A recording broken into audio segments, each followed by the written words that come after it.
किसान लूटा जा रहा है 1 महीने धान खरीदी लेट होने से, किसान लूटा जा रहा है लेट पेमेंट से, किसान लूटा जा रहा है कम पेमेंट से, और सहकारी समितियां डूब रही है आपके विभाग की लापरवाही से। मैंने आपसे एक प्रश्न किया,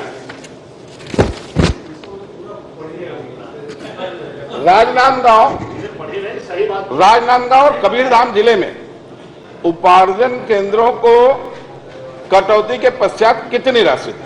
आपने उत्तर दिया है। चंद्राकर जी आप इधर देखें, आप मेरी तरफ देखते रहे, प्रश्न कर रहे हैं। माननीय अध्यक्ष जी, आपका मुंह बदल रहा है। मंत्री जी ने उत्तर दिया है 117.66 करोड़ रुपए। मैं माननीय मंत्री जी से जानना चाहता हूं, ये 117.66 करोड़ रुपए का भुगतान किया, आपने लिखा है कटौती के पश्चात, इसमें किस किस मद में कितनी कटौती, ये आप जानकारी दे दें। माननीय अध्यक्ष महोदय, राजनांदगांव जिले में आपने पूछा है 2014-15 से 2020 तक।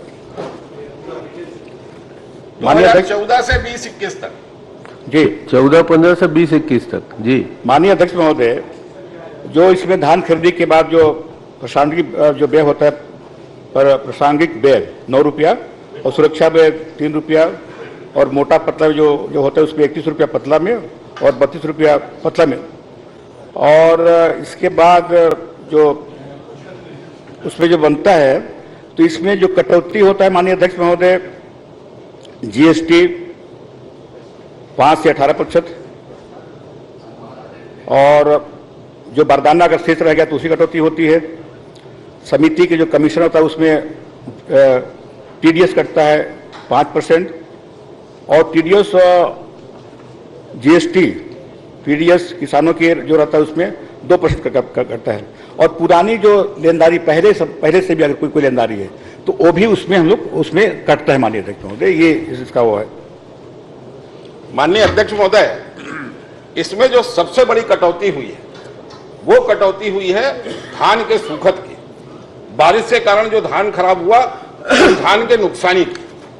नियम यह है कि जो धान उपार्जित किया जाता है सहकारी समितियों के द्वारा, वो धान 72 घंटे के अंदर उड़ जाना चाहिए। समय सीमा में परिवहन का आदेश शासन ने नहीं दिया, उसके चलते सहकारी समितियों को नुकसान हुआ। असमय बारिश हुई, उस बारिश के चलते सहकारी समितियों को नुकसान हुआ, और उसका दुष्परिणाम सरकार के बजाय उन सहकारी समितियों को भोगना पड़ रहा है। और जो राशि 500 करोड़ से ऊपर मिलनी चाहिए थी, वो राशि कटकर मिली सहकारी समितियों के 117 करोड़ रुपए। मैंने अपने प्रश्न में माननीय मंत्री जी से प्रश्न किया था,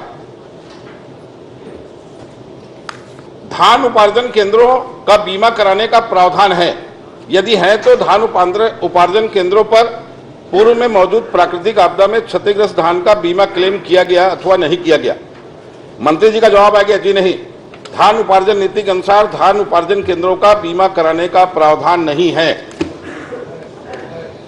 माननीय मंत्री जी, मेरे पास आपके अनुबंध की कॉपी है, अगर आप अनुमति देंगे तो मैं ये पटल पे रखने को तैयार हूं। नहीं, उसको पटल पे रख दीजिए, मगर सीधा सीधा ये बताइए क्या बीमा कराने का प्रावधान है या नहीं? माननीय मंत्री जी ने कह दिया कि बीमा कराने का प्रावधान नहीं है। हाँ, मैं भी तो उत्तर दे दिया। तो आपके पास ऐसा कोई सबूत है कि बीमा कराने का प्रावधान है? इनके अनुबंध की कॉपी मेरे पास है। किसके अनुबंध की कॉपी है? जो विपणन संघ का जिला सहकारी बैंक के साथ हुआ, उनके अनुबंध की कॉपी है। ये करार की कॉपी है जिसमें जिला सहकारी बैंक को उपार्जन केंद्रों का अनुबंध कराया जाना चाहिए था। ये जो आपको गलत जानकारी दी गई कि अनुबंध का प्रावधान नहीं है, ये गलत जानकारी देने वालों के खिलाफ क्या कार्रवाई करेंगे? नंबर 1, एक मिनट सुन लीजिए, आपको जो गलत जानकारी दे रहे हैं उन अधिकारियों के खिलाफ क्या कार्रवाई करेंगे? एक, और दूसरा, ये बीमा ना कराए जाने के कारण जो नुकसान हुआ है, उस नुकसान की भरपाई सहकारी समिति क्यों करे? क्या जिला सहकारी बैंक के ऊपर इस नुकसान का आप क्लेम करेंगे क्या? माननीय अध्यक्ष महोदय, जो आपका जो पहला प्रश्न था कि जो समितियां जो घाटे में हैं उनकी भरपाई कैसे करेंगे, माननीय अध्यक्ष महोदय, जो समितियां घाटे में हैं, हमने पिछले बार हमने निर्णय लिया कि जो समिति 3% की सूखत उसमें अलाउ करते हुए जो समितियां जो घाटे में चल रही उनको उबारने का भी काम किया हम लोगों ने, और लगभग उसमें पूरी जो पैसा उनको 3% की जो सुखत होगी उसको उसमें मान करके उनको सक्षम बनाने का प्रयास किया गया है। माननीय अध्यक्ष महोदय, दूसरा जो प्रश्न किया कि बीमा, मैंने उत्तर में दिया है, आपने पूछा कि क्या उपार्जन केंद्रों का बीमा होता है, मैंने कहा कि नहीं। माननीय अध्यक्ष महोदय, उपार्जन केंद्र का बीमा नहीं होता है। बीमा होता है कि वहां रखे धान की, वहां रखे बोरे का, वहां जो आदमी जो रहते हैं उनका बीमा होता है, न कि संग्रहण केंद्र का भी बीमा होता है। ये आपका ये खरीदी केंद्र का बीमा होता है। वहां जो धान जो रखा रहता है, वहां जो बोरी रखी रहती है, उसका बीमा हम लोग होता है उसका। माननीय अध्यक्ष जी, एक टेक्निकल शब्द में माननीय मंत्री जी घुमाने का प्रयास कर रहे हैं। नहीं, मैंने उपार्जन मंत्री जी ने आपको मेरा पकड़ निवेदन लिया। मेरा सुन तो लीजिए। मैंने बहुत सीधा प्रश्न किया, क्या उपार्जन केंद्रों का बीमा होता है? उपार्जन केंद्रों के बीमा से सीधा सीधा तात्पर्य है वहां जो धान रखा जाता है उस धान का बीमा होता है क्या? मंत्री जी बोल रहे हैं उपार्जन केंद्रों का बीमा नहीं होता।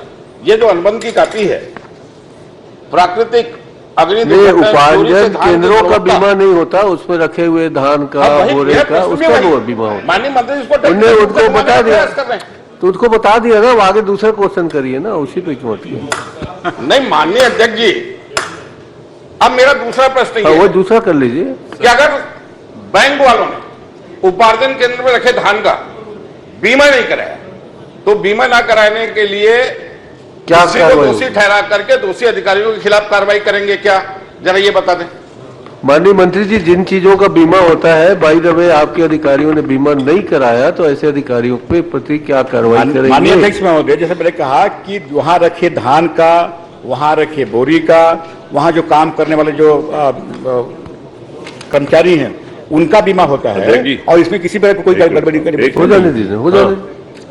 माननीय अध्यक्ष जी, अब 3-4 हो गए महाराज, ऐसा मत करिए। माननीय अध्यक्ष जी, माननीय मंत्री जी को बता रहे हैं कि वहां रखे धान का बीमा होता है, तो मेरे को ये बता दें, वहां धान रखे धान का अगर बीमा होता है, तो जो धान का नुकसान हुआ 14 से 20-21 तक का मेरा प्रश्न है, उसमें बीमा कंपनी को कितना क्लेम किया गया और कितने क्लेम की राशि प्राप्त हुई और कब कब क्लेम अपना दर्ज कराया गया, ये बता दें। माननीय अध्यक्ष, उसमें बीमा के शर्तें क्या, देखिए क्या क्या शर्तें उसमें है, किन का बीमा होता है।